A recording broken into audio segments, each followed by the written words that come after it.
Hi friends, ராத்திரி ஒரு பப்பிக்கு நம்ம சாப்பாடு கொடுத்துட்டு இருந்தோம். நேற்றுக்கு அதனோட ஸ்கின் எப்படி இருக்குது அப்படிங்கிறது ஒரு வீடியோ எடுத்து போட்டிருந்தேன் இல்லைங்களா. நிறைய பேர் கமெண்ட் கொடுத்துருந்தீங்க.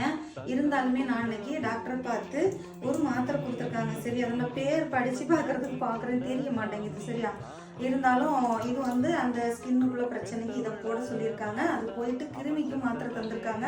இதை கொடுத்துட்டு நாளைக்கு தான் கிருமி மாத்திரை கொடுக்க சொல்லியிருக்காங்க. ஆனால் இப்போ நம்ம வீட்டில் உள்ள பப்பி மாதிரி இல்லை பார்த்தீங்களா. இப்போ மாத்திரையை சாப்பிடுமான்னு கரெக்டாக தெரியாது. சாப்பாட்டில் போட்டு கொடுக்க சொன்னாங்க ராத்திரிக்கு. நான் இப்போ இதை என்ன பண்ண போறேன்னா, டைரெக்டாக போட்டால் மிஸ் ஆயிரும் பார்த்தீங்களா. இதை கொஞ்சம் பவுடர் பண்ணிட்டு அப்படியே அதை போட்டு கொடுத்து இன்னைக்கு சாப்பாடு கொடுக்க போறேன். சரியாங்க, சாப்பாட்டில் போட்டு விரசி ஆயிடுச்சு. நான் இந்த சாப்பாட்டுக்கு மேலே நிறைய பேர் தேங்காய் ஊற்ற சொன்னாங்க.